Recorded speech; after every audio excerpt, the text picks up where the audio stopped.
नागमणि एक इच्छाधारी नागिन को बहुत शक्तिशाली बना देती है, परंतु कहते हैं कि कार्तिक पूर्णिमा के दिन एक साधारण नागिन भी बगैर मणि के शक्तिशाली शक्तियाँ पाती है, लेकिन वह शक्तियाँ सिर्फ उसी पूर्णिमा की रात तक ही उसके पास रहती है। इन शक्तियों के सहारे नागिन कोई भी रूप धारण कर सकती है या कोई भी आकार ले सकती है और कोई भी भारी चीज उठा सकती है। दोस्तों, नाग नागिन महादेव शिव को ही अपना आराध्य मानते हैं। तो अगर आप भी महादेव के परम भक्त हैं, तो सच्ची श्रद्धा से कमेंट बॉक्स में हर हर महादेव जरूर लिखें, ताकि भगवान शिव की कृपा आप पर हमेशा बनी रहे। दोस्तों, यह चमत्कारी घटना है उत्तर प्रदेश के छोटे से गांव सीतापुर की। दरअसल यह घटना घटित हुई सीतापुर के मुखिया और वहां के सबसे धनी इंसान रतन लाल जी के साथ, परंतु रतनलाल आज से करीब 5 साल पहले एक साधारण और गरीबी भरा जीवन व्यतीत करते आ रहे थे। वह अक्सर जंगल में बकरियां चराने जाया करते थे। एक दिन बकरी चराते चराते वह जंगल के थोड़ा और अंदर निकल गए। उसी जंगल में एक इच्छाधारी नागिन अपने नाग के साथ एक विशाल पेड़ पर रहा करती थी। उस समय वह नागिन गर्भवती थी। शाम का वक्त था और रतन जब उस पेड़ से गुजरा तब उसे एक चमकती हुई चीज दिखाई दी,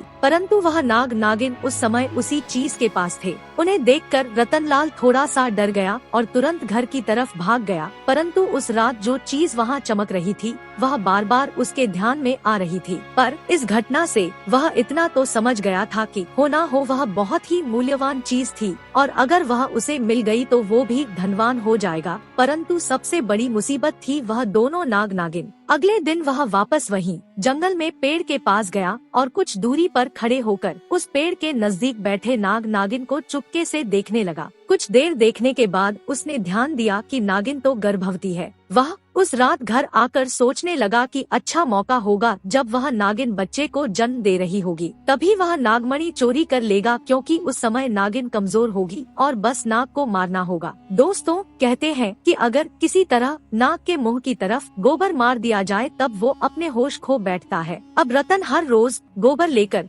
उस विशाल पेड़ के पास सही मौके का इंतजार करने लगा। एक दिन वह मौका भी आया जब नागिन अपने बच्चे को जन्म देने वाली थी। ठीक तभी चुपके से रतन ने सही मौका देखते ही नाग के मुंह की तरफ जोर से गोबर मारा और फिर एक बड़े पत्थर से नाग को मार डाला और फिर उसने नागिन और उसके बच्चे को भी मार डाला और उस मणि को उठाकर घर की तरफ दौड़ गया। परंतु उधर नागिन किसी तरह बच गई थी, बस बेहोश पड़ी थी। जब नागिन को होश आया और उसने अपने पति और अपने बच्चों को मरा हुआ देखा तो उसके दुख दर्द का ठिकाना ही नहीं रहा। वह उस समय गुस्से से पागल हुई जा रही थी, पर उसने रतन से बदला लेने की ठानी। परंतु नागमणि चले जाने की वजह से वह अपनी शक्तियों का इस्तेमाल नहीं कर सकती थी, लेकिन इच्छाधारी नागिन होने की वजह से वह अपना रूप तो बदल ही सकती थी। इधर रतन को जैसे ही वह मणि मिली उसका तो पूरा जीवन ही परिवर्तित हो गया। उसकी फसल भी इस बार बहुत अच्छी हुई और काफी महंगे भाव में भी बिकी। उसकी तो मानो जैसे लॉटरी ही लग गई हो,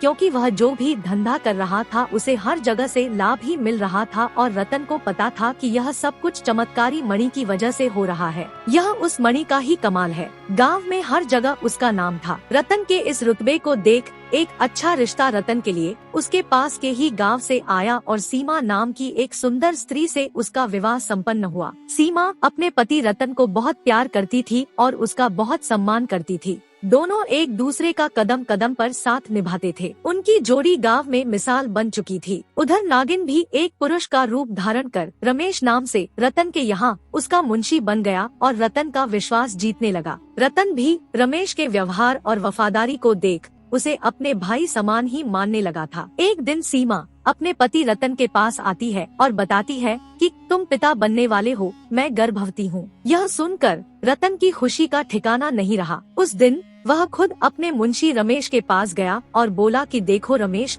मेरा कोई भाई नहीं है, परंतु जब से तुम्हारा साथ मिला है तुम मेरे सगे भाई से भी कहीं अधिक बन चुके हो। आज मैं बहुत खुश हूँ, इसीलिए आज मैं अपनी पत्नी और तुम्हें एक खास जगह ले जाना चाहता हूँ, क्योंकि मेरा इस दुनिया में तुम लोगों के सिवा कोई नहीं है। और वो अपनी पत्नी और रमेश को कार में बैठाकर गांव के एक कोने में ले जाकर कार एक छोटी सी कुटिया के सामने रोकता है और बताता है कि जब वह छोटा था तब इसी कुटिया में उसकी माँ की जान उसे जन्म देती चली गई थी। उसके पिता तो पहले ही गुजर चुके थे। तब एक बूढ़े बाबा ने उसकी माँ को वहीं दफना दिया था और रतन को उसी बूढ़े बाबा ने पाला था। रतन बताता है कि जब भी उसके साथ कोई बुरी घटना होती या वो दुखी होता है तो बस वो इसी कुटिया के पास चला आता है। यहाँ उसे एक अनोखे सुकून का एहसास होता है। रतन आगे बताता है कि आज तुम दोनों को मैं इसलिए यहाँ लाया हूँ क्योंकि तुम दोनों अब मेरी जिंदगी का एक अहम हिस्सा बन चुके हो। दोस्तों, यह सुनकर सभी के आंखों में पानी भर आता है। कुछ देर रुकने के बाद जब वे वापस पहाड़ी से होते हुए घर को जाते हैं तो अचानक उनकी गाड़ी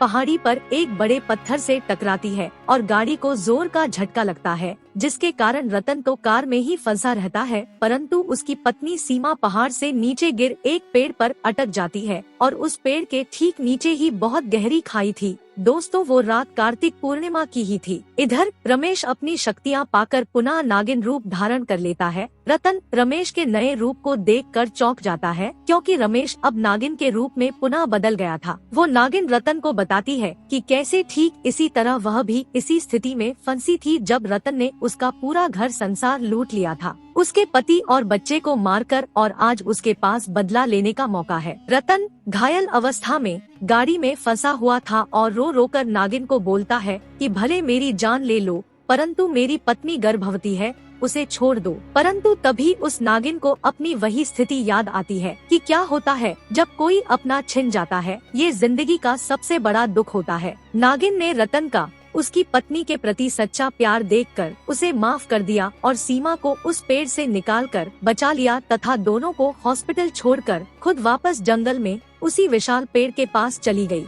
जब रतन हॉस्पिटल से स्वस्थ होकर अपनी पत्नी के साथ घर वापस लौटा तो उसे अपनी गलती का एहसास हुआ और उसने जाना कि उसने कितनी बड़ी गलती करी है। वो नागमणि को लेकर उसी विशाल पेड़ के पास गया और उस पेड़ के पास उस नागमणि को रख फूट फूट कर रोने लगा और शाम को वापस घर आ गया। दोस्तों, कभी कभी इंसान लालच में इतनी बड़ी गलती कर बैठता है कि फिर उस गलती को कभी भी ठीक नहीं किया जा सकता और बस अंत में पछतावा ही रह जाता है। आपको ये घटना कैसी लगी हमें कमेंट बॉक्स में जरूर बताना। तो दोस्तों, आज के लिए बस इतना ही। अगर आपको यह वीडियो पसंद आया है तो वीडियो को लाइक करिएगा, दोस्तों को शेयर जरूर करिएगा और चैनल को सब्सक्राइब करके बेल आइकन जरूर दबाइएगा ताकि आने वाला नॉलेजेबल वीडियो आपको सबसे पहले मिले।